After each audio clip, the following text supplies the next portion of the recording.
Think of a quiet room with the lights turned down low. Some people walk in and they feel at peace. It's calm, comfortable, exactly what they prefer. Others walk in, they feel trapped, anxious, uneasy, desperate to escape. Well, that's the difference between introversion and social anxiety. One is a preference for low stimulation, while the other is a fear of social interactions. The setting may look the same from the outside looking in, but the internal experience is completely different. So this speech, I will explain the differences between introversion and social anxiety. I would do so by focusing on three main points: the motivation behind social behavior, the role of self-talk and internal dialogue, and the impact that these traits have on daily life. First, we'll explore motivation. Whether someone avoids social situations out of fear, or is it a choice? Next, we'll examine how self-talk and internal dialogue shapes the way each person experiences social interactions. And finally, we'll look at both introversion and social anxiety and the influence on day-to-day activities, relationships, and just overall well-being. So one of the clearest differences between introversion and social anxiety is why someone chooses to step back from social situations. For introverts, it's usually the matter of preference. They enjoy people, but they also value their alone time, which they need to recharge. So research done by psychologist Lori Helgom, author of Introvert Power, she explains that introverts gain energy from solitude and they can feel drained after extended social interactions. Not because they fear it, but because it's mentally and emotionally taxing. In other words, an introvert might leave a party early simply because they're ready for their quiet time, not because they're uncomfortable around people. While social anxiety has a different root. According to Anxiety and Depression Association of America, ADAA, social anxiety disorder is characterized by an intense fear of being judged, embarrassed, or humiliated in social situation. This means someone with social anxiety might want to attend the same party, but their mind floods with these what-if thoughts. What if I say something stupid? What if people think I'm awkward? What if I embarrass myself?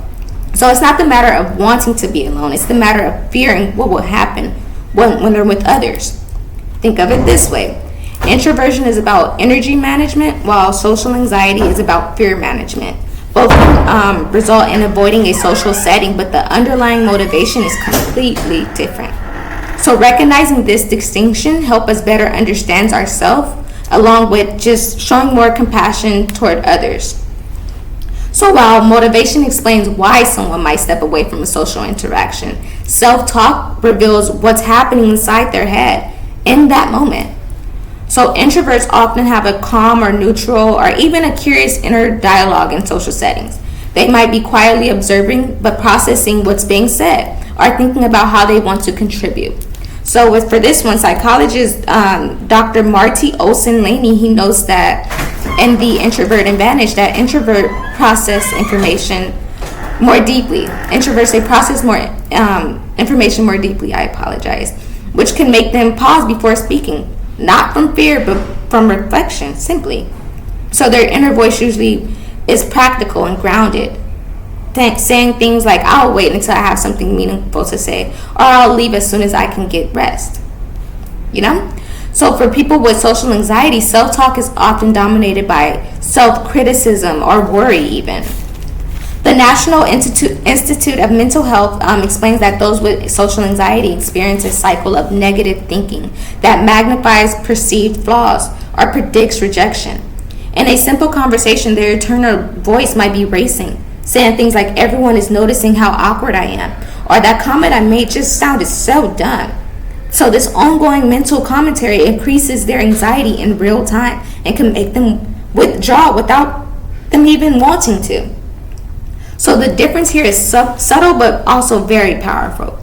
Introverts' internal dialogue tends to be about personal preferences and processing, while a socially anxious individual dialogue is about self-protection and avoidance of perceived danger.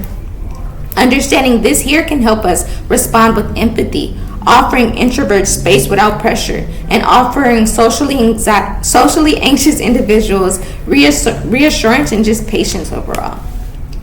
So the difference in motivation and self-talk naturally spills over into the everyday life, influencing choices, relationships, and opportunities.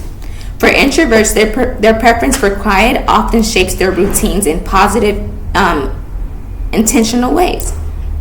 They may choose careers or hobbies that allow them to deeply focus, like writing, research, or creative arts. They often maintain smaller but closer friend groups, valuing quality over quantity in their relationships.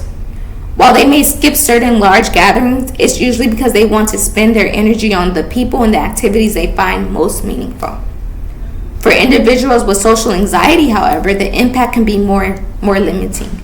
The fear of judgment can lead them to avoid not just big events, but also situations that can help them grow, like a job interview, presentations, or even casual outings, or get-togethers.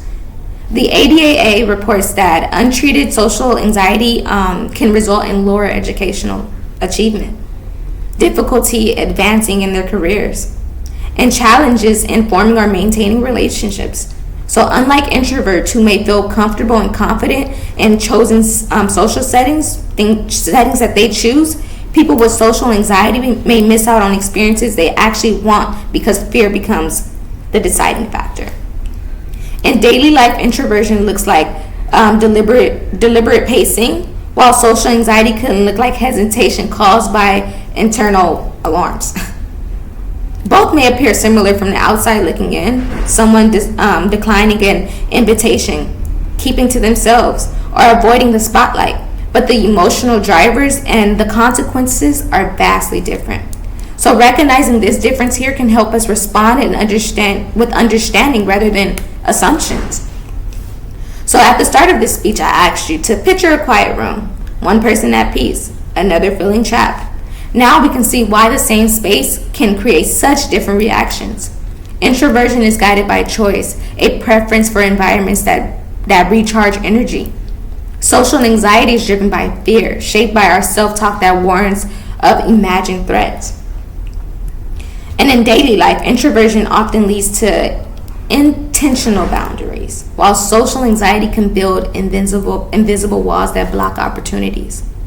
By understanding these differences, we can better respect the needs of introverts and offer compassion to those with social anxiety. Not every quiet person is afraid, and not every anxious person prefers to be alone. The more we learn to distinguish between the two, the better we can create spaces, both socially and personally, where everyone feels seen, understood, and safe. Thank you all for listening.